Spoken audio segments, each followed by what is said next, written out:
Hey there, I'm DomZaddy, and today we're diving into the exciting world of UEFN once more. Today we're going to kind of focus on a little bit of verse, but then also some more device-oriented concepts within UEFN itself to create a simple enemy device that you can use in any game mode. And if that's what you're looking for, then you're in the right place. First, we'll just make sure that we have everything in place. We'll go through this step by step and take as long as we need to. And that's the important part because we're, going to show off something that's a little bit more advanced than normal. But I'm sure by the end of this video, you'll all have the hang of it. Okay. So first, I want to show you guys what we have here. We have a sprite image over here, and then a 3D model with an animation over there. And the cool thing is they are both set up with these two burst devices. You guys see, they're already coming for me. They're following, they have health bars, they're set up. And this may seem really advanced, but it's honestly really simple. And I will get to showing you guys that. We kill them, they play a sound, and then do a little VFX. Same for that one too, and those are VFX from my VFX pack. But we'll go ahead and just get into this. It's actually really awesome and unique how we can put this together. Okay, so we're going to end the game there, and then we're going to go ahead and go back over into the editor. Okay, so what we've got here is our setup inside UEFN, which includes our first thing here, our enemies folder. And in here I've separated them. I have a sprite enemy and a model enemy. So we'll start with the sprite enemy. You'll notice that we have a texture. And this texture is just something simple. I actually created this using just the right kind of prompt. I believe I used a service called Leonardo.ai. It's awesome. If you haven't heard of it before, you can go and get whitelisted and then launch their app. They give you 150 credits a day for free, and then you can create things like this. As long as you know a little bit about going into software like GIMP or Photoshop, you can fix them up. You can add transparency. They even have features to remove the background from some of them to kind of create things. Of course, there's always the other way around. If you're really artistically talented, you can go and create your own also, and then just import them like you would a regular PNG. And then you can also have people make them for you if that's something you'd like to as well. There are lots of options. This is just what I went with for this specific instance. Just something that I already had laying around. And it's just a regular texture. And then I created a material out of that texture. And here we go. In that material, we have, of course, just the texture plugged into both the base color and also the opacity mask so that it is transparent. And then I made sure that it was two-sided. Just a very simple material, nothing crazy. Now, the special thing is that I made this sprite enemy here, and you can do that by right-clicking and going to Blueprint class and then building prop. And that creates a prop blueprint. This is very useful, and it is how we make all of this work. So I will go ahead and show you what that looks like whenever you have your building prop. So normally it doesn't look like this to begin with. Usually it will just be the static mesh, the box component, and the editor only static mesh underneath this. So my first thing was to come here and add a component. And you add a component, and there are a lot of different things you can use, and a lot of this is a lot more advanced, but for this simple experience, you just add a plane, a little plane mesh, and I renamed it to sprite. And you can see here's where the plane mesh is, and then I dragged our material from earlier into here. And then one of the most important parts of it all is to go into the individual prop settings. There are a lot of things in here that can be really useful. In fact, if we look down through here, the ones that I always try to mention are death sounds. It's a sound that happens whenever the prop gets destroyed. Death particles. This is where I added the custom VFX from my pack. And I just added a reward that shows up on finishing the enemy. And then you want to make sure that you look at the damage settings, because this is where the kind of effects that take place when you shoot them or hit them. And you can be really specific about that. But then also weapon response type, combat, or environmental, depending on the type of prop that you're making. Then also having a fort health bar indicator is really great. There's two different indicators that you can have. This is the one with the orange health bar that you saw. And then if you take this and toggle it off, it is just the typical green and white. It looks like you're hitting a builds in Battle Royale, like if you're breaking things or farming things. So I like this. It just kind of adds a little bit of difference to it. I usually go for about 200 width. It's really nice, good size. And then vertical offset is very important, because you don't want the health bar sitting at their feet or at their stomach. You kind of want it up above them in an area that's easy to see for everyone. So that is what I did there. And then there is one last thing also.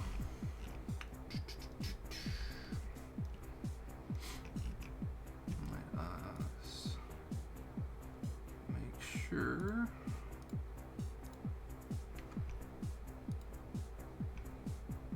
Yes, right here, collision. If you do not set collision properly here, now most of the time it will default to block all dynamic, which is great. If you do not set up collision, your shots or your hits will not actually affect the prop when we need them to be eliminated. So make sure to set it to block all dynamic if it is not already set so. Okay. And that is the sprite enemy. Now we'll go ahead and go look at our model enemy. Now model enemies are a little bit more difficult, but to say that it's nothing too scary. For one, we have all these different files, and most of them are pretty self-explanatory. They're all just different parts of what we want to pull into the level, what we want to import. So we have our mat here, which is our material, and our material is made up of these three textures that we got from the actual model. This is a base color, a specular, and a normal map. And usually they'll come already pre-filled out and connected the way they need to. Sometimes you may have to change things, but it's actually pretty simple. And then we have our skeletal mesh, which is our most important part. This is basically your skin on your skeleton, and this is the skeleton.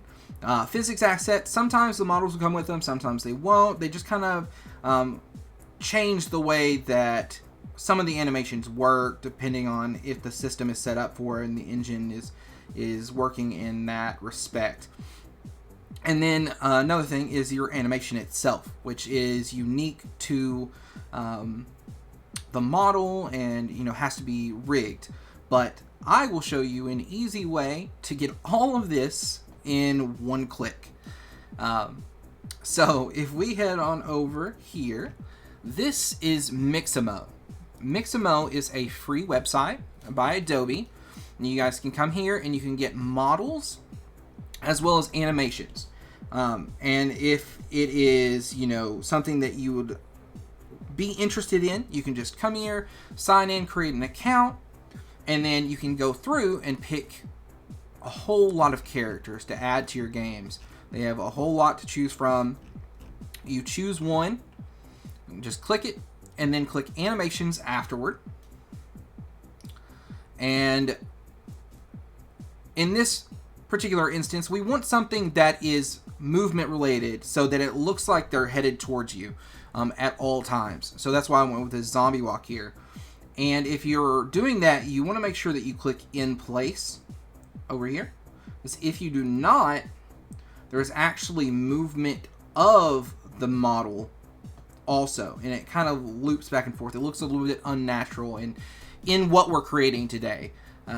So just click in place. and then click download. Now I did that already, and I saved it to just my downloads, and then I went back to UEFN and I imported. So I went here and then import, and I took my zombie walk VFX, which is what I got out of it, and whenever you press open like that, it'll say, do you want to overwrite this existing asset if it's already there. If not, then you just want to say yes. And usually there will be another option. So let's run through this. Let's just say I, for instance, want... Let's just double check.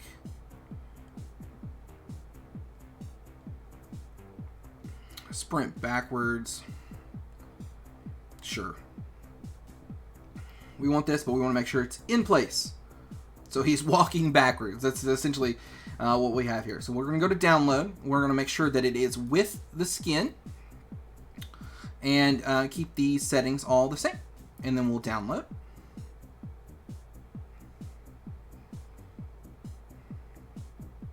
And then in just a moment, whenever that is done, it will ask us, and we'll go ahead and save that. And then go back to Unreal Editor. Import. Grab our FBX and open. Now this is the import options menu, and it's very important. If you haven't changed anything, it should still be at default, but go ahead and press reset to default just in case. Always make sure to have skeletal mesh and import mesh highlighted, and then one other option, import animations when you're doing it from Mixamo, so that you get everything. And then you will import all. And essentially what that'll do is it'll import your materials, and then the skeleton, the skeletal mesh, your physics asset, and your animation, so that you can have those. And usually you'll get this message log. It doesn't really mean much of anything, so you can go ahead and close it.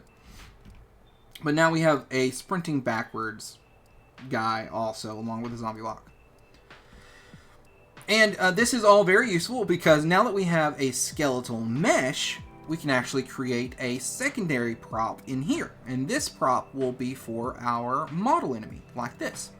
So if we open that up, you'll notice it's actually very similar to the way we did the sprite enemy, in that instead of a plane, we actually have a skeletal mesh component here. So we went to add and added a skeletal mesh, like so, and then I renamed it. And then in that skeletal mesh, I attached our zombie walk skeletal mesh, or in the case of what we just downloaded, the sprint backwards skeletal mesh. And then we also added the animation to play, the zombie walk animation, or the sprint backwards animation, if that's what we're going with. And that also needs to be set up so that you can block all dynamic with your collision. It's very important. Otherwise, your bullets won't hit. So, once we've done that, you want to compile and save. It's always good to compile and then save. And then we have this all set up as a building prop.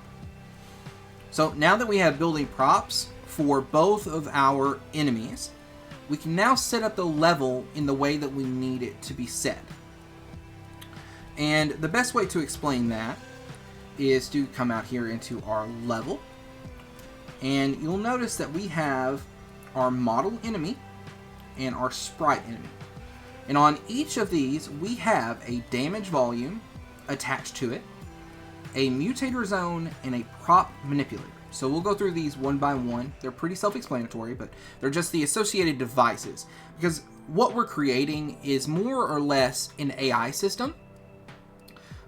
Most verse scripts out there that employ techniques from a specific element regarding enemies, they just follow the player.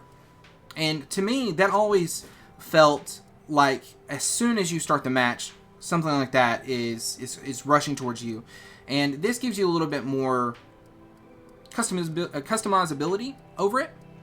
So by adding these individual elements, we can create pseudo AI, where once the player enters the mutator zone, then the prop or the model enemy or the sprite enemy will then follow the player.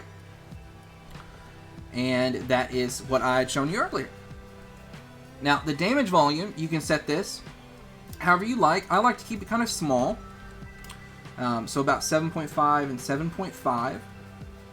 Right around kind of their reach and damage. Now, if you were making a horror map, you could do an elimination.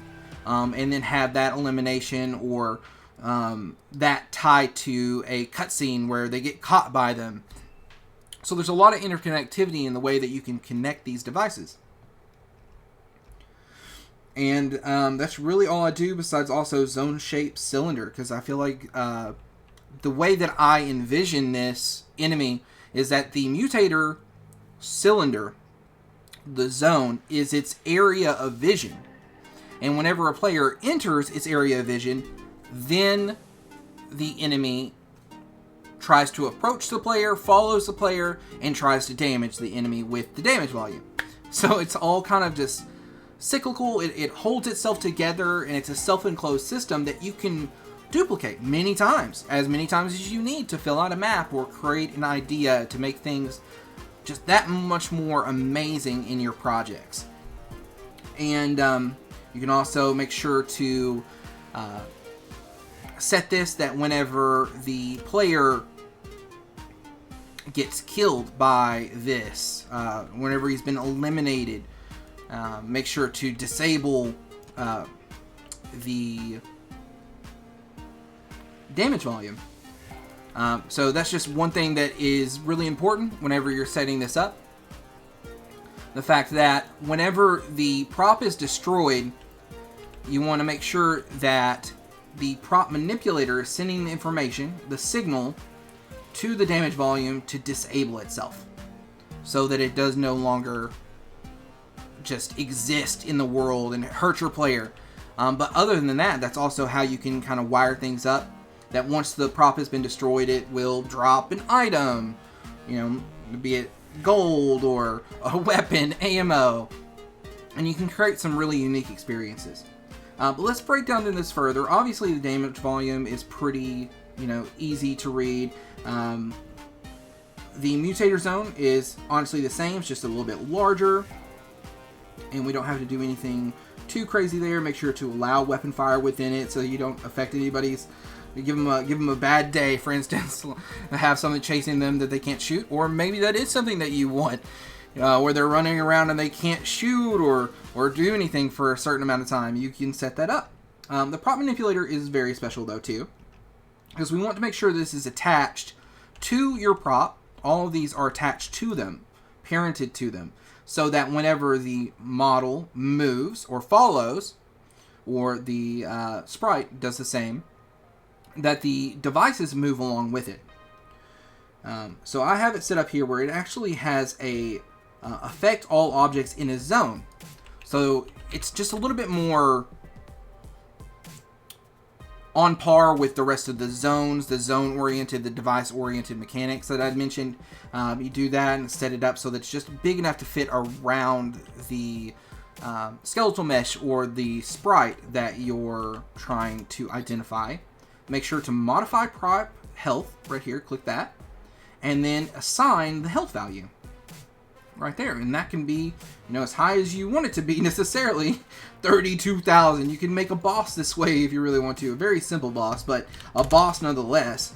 The idea of this thing chasing you and doing damage to you over time, or once it reaches you, it does eliminate you completely. It's just really exciting that you can have that much kind of variety in these projects, these games that you're making. Another concept that I like is that you can actually create a system where these models, the skeletal mesh or the sprites, start out hidden at the start of the game, and then once a player interacts with an object or reaches a mutator zone, for example, gets to a certain area, then they become not hidden. They become visible after that point. And it kind of creates the illusion of them spawning. And again, there are ways that you can do all of this in verse. But that's not the focus of this video. This is just beginner UEFN, Fortnite creative, kind of clashing them together. I'm going to give you a little bit of verse in a second, but it's not heavy-handed by any means. And I'm also going to make sure that this verse script is in the description for anybody that wants it. It's plug and play, and you can edit it in the editor, which is just exceptional. So if you don't even want to code, you don't have to. This is a community that is not about gatekeeping. I'm not going to try to hold things away from you. I want you guys to succeed just as much as myself. I want to make sure that you guys learn, that you're experiencing, but most importantly, that you're having fun, and that we're all having fun together, growing and building a place where we can all share UEFN together. So let's focus on the main part of all of this now. And that, of course, is the verse device itself, the enemy device. And this works just like all the other ones, you know, just like the mutator zone or just like a spawner, for instance. It's something that you grab and place into your world. Now, and you can duplicate it. It does have a little bit of a unique way to get there, but I'm going to show you how to do that right now. So, what you'll want to do is go ahead and first go to build verse code. And I always just do this just to set things up, to make sure that your UEFN is ready for this. And then we go to Verse Explorer, and this will pop open this secondary tab right here. Now, usually you won't have anything except for your content, you know, your assets, your verse, your Unreal Engine, Fortnite here. But very simply, all you want to do is make sure that you click on your project name and add new verse to file. And you will be given this, and this is where you can create your devices. So what we want to do is go ahead and create our enemies, or I guess we can call it the E device, because I've already created an enemy device. They won't let you use duplicate names. And usually you'd want to go ahead and make sure that you use what's in there. It's just a great way to learn if that's something you'd like to do. But in this instance, we're just going to create an empty device. And now we have our E device here. Now, depending on what you have set up on your system, your specific PC system, you may have a coding software already installed called Visual Studio, which usually comes with Microsoft. If not, there are alternatives. You can get Visual Studio out there. In this instance, I'll be using Visual Studio because it's just something that I am comfortable with. So what we'll want to do is go ahead and just right-click on this and open in Visual Studio Code or open in Default Editor. And it will actually pop up and populate our empty verse script. Now, imagine this is a book. We're essentially creating a book here. We're going to put some words in this book, and this book is going to become a device. So we're kind of just telling this thing, hey, this is what I need you to do, and then we throw it into the level. So I'm going to go ahead and just write it out for you guys, and you can follow along if you'd like. But let us get that started. Okay, so one of the very first important things that I ever learned about Verse was making sure that you had the proper libraries or the right information in here. So each one of these are like pages in your book, and your words that you write down here later on, the stuff that you want your device to do, will not work if they do not have the proper glossary or the proper information to back up what you're putting down here. So these are pages or libraries, it's whatever you want to call it necessarily. But you want to just make sure that you type it out just like so.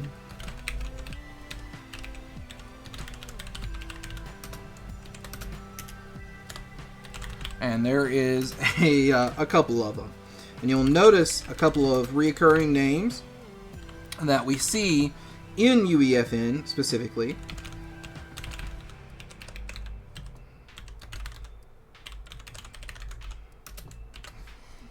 And I'm not going to say I'm perfect at this by any means, but if you can follow along, great.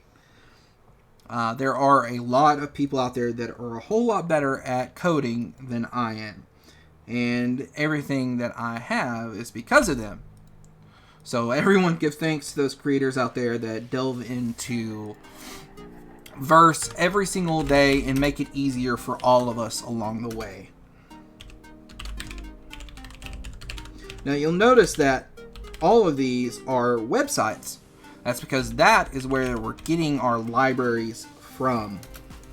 These are actually hosted on a website, and then this is where we get our information from in order to build verse code. So fortnite.com, unrealengine.com, and verse.org.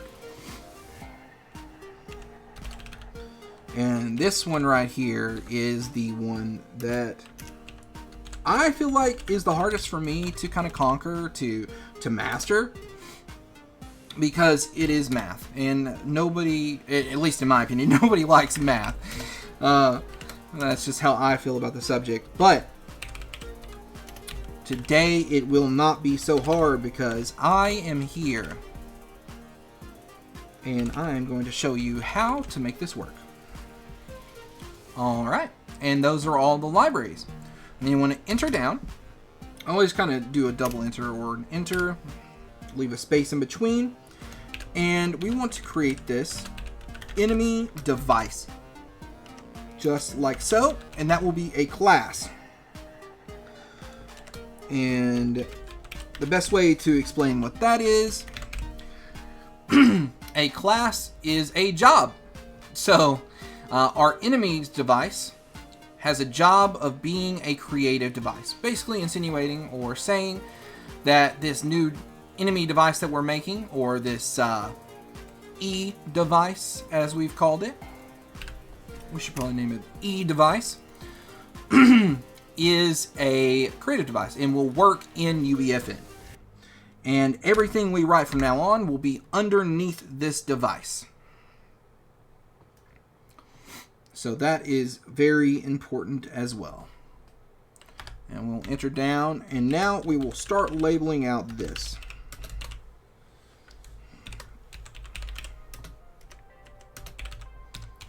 Player char, and then we have it set up to be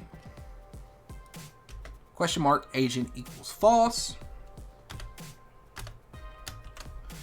And then I guess to kind of explain that too, the player character agent equals false is just a way of kind of ascertaining who is the player in the map. And that's all I really know about it. I know there are a lot more in-depth tutorials in regards to reverse that you, if you'd like to see, they're out there. I have a playlist of tutorials on my channel. Go and watch them. Super important. But I'm just going to try to make this as simple as possible for you guys today. So, at editable, Z offset. And we want to make sure this is type float.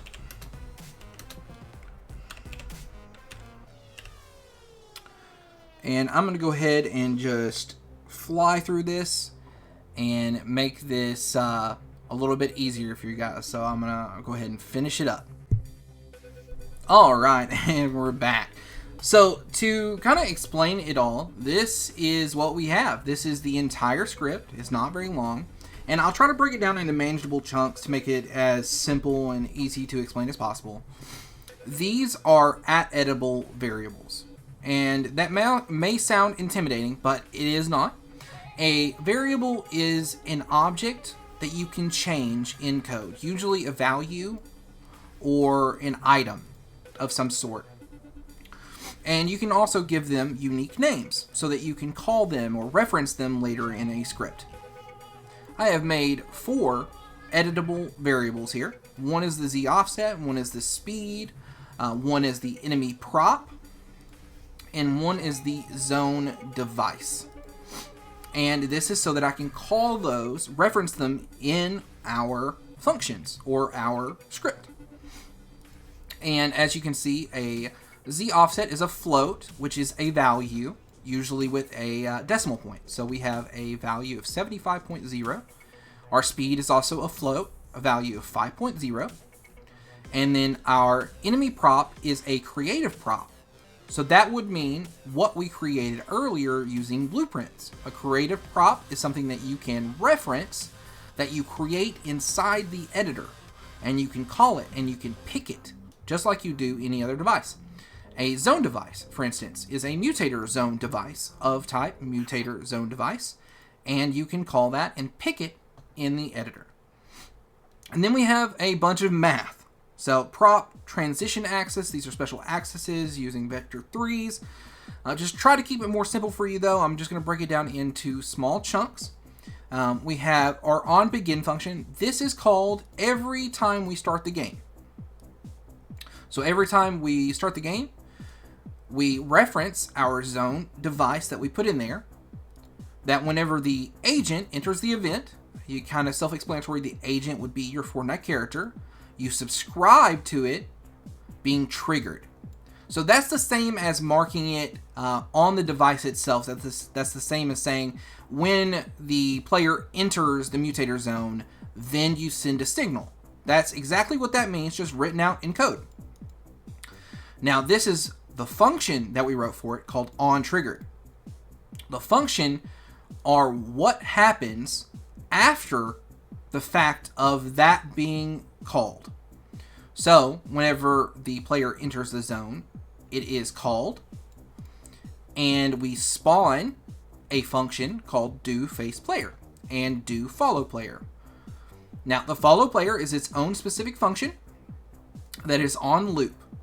So once this is called, the prop will find the player. This is what this means. It will find the information regarding the player. This means where they are inside the game. We're talking X, Y, and Z values in regards to where they are locationally and then rotationally for both the player and the prop. Then we make a variable right here by subtracting these two values that we got here. Then we do a bunch of complex math. Again, you don't have to do this. It will be available in the description, but just to kind of explain it a little bit, this gives us rotation in a circle around the player and around the prop. Matches them up, and then it calls a specific function where the enemy prop will move to, and this is built into verse, will move to where the specific parts of the function are located. So where the player is located minus our offset locationally so that they stay close to the ground, with the rotation that we found up here, and then also at what speed will they move to our player, which is all defined up here. And then we have it set on a loop, and then if anything else doesn't work, it breaks out of that loop. And that's as simple as I could possibly explain it. There are, again, many more opportunities for you to learn more complex verse out there, but we're just trying to keep it simple. And then the second function, the doFacePlayer. This essentially does very similar things. It grabs the player. Where is the player located? It grabs information regarding the player. It grabs information regarding the prop. It's like, where are these guys? Oh, they're right here. And this is how they correlate to one another rotationally. Okay, now that we know where they correlate to one another, we can subtract them, and then we can have this teleport. So the enemy prop will teleport, but it will only teleport rotationally. And this makes it to where your prop is always facing your player. So we have a prop that is always facing your player, and then a prop that is following your player, and that prop is an enemy or a boss. And that happens only when they enter the mutator zone. So you have some kind of pseudo AI enemy boss. Very, very simple. And I am glad we've got that out of the way, because now it is time for fun. So once you have that. You want to make sure that you go back in here and you file and save. Make sure that you save that specific verse file. And then you come back in. Your first option is to go to verse, build verse code.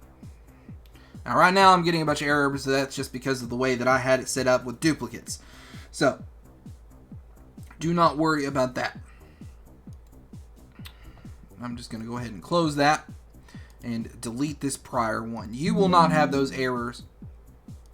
That was just, of course, because I had duplicates and I was running similar variables and things that were used in this script were also being called in the other script, which can cause a lot of complications. So avoid that if possible. But again, build verse code. Perfect. Once you get that green arrow, you are ready to go. Push verse changes.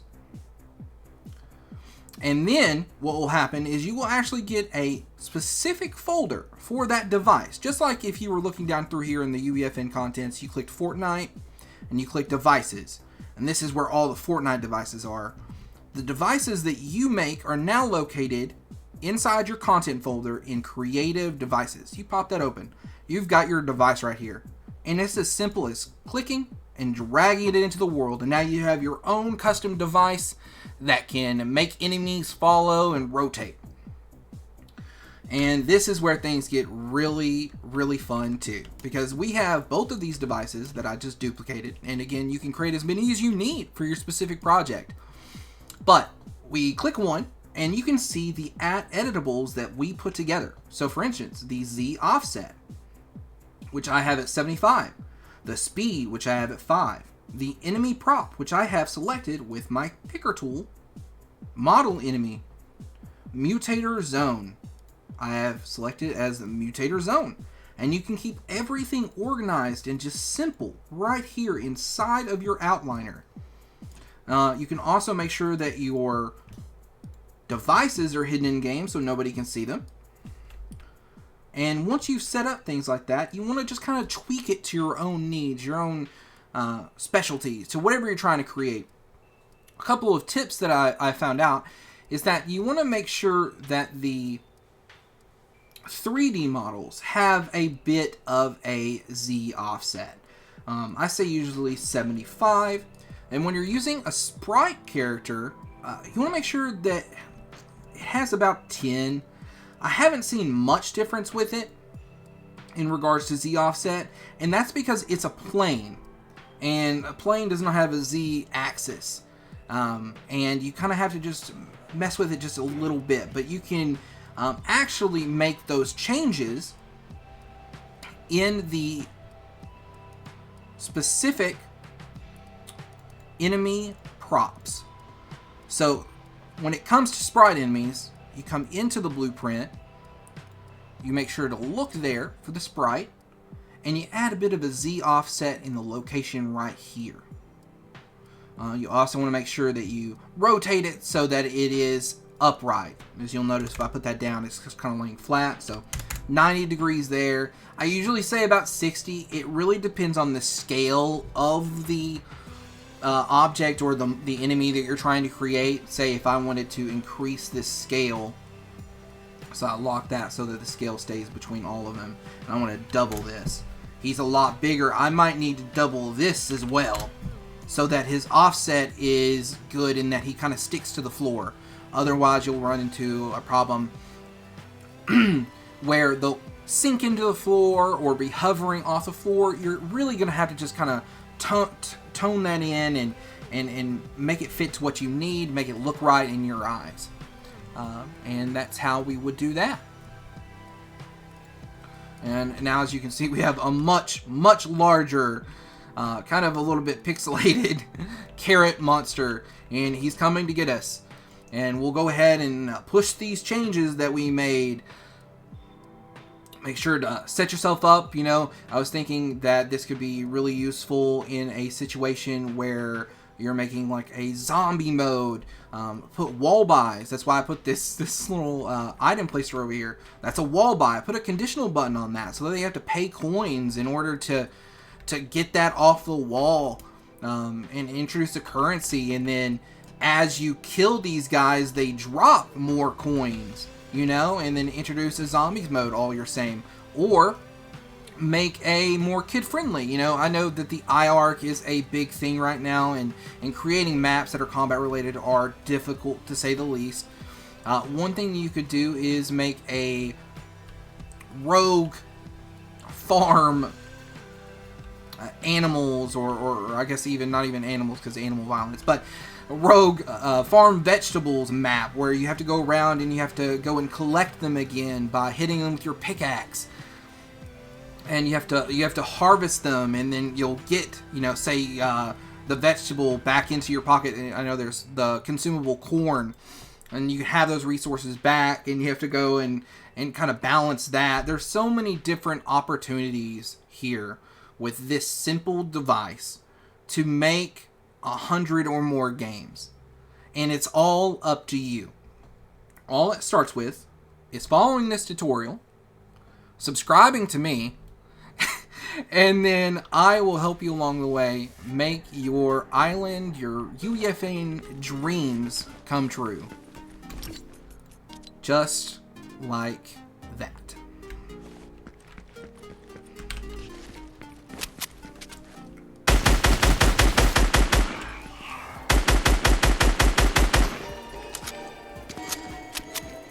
Alright, well that's really it, guys. That's everything. It's everything inclusive. It's the device. I'll make sure to post it down below. If you do have any questions at all, please don't hesitate to ask. Just comment down below.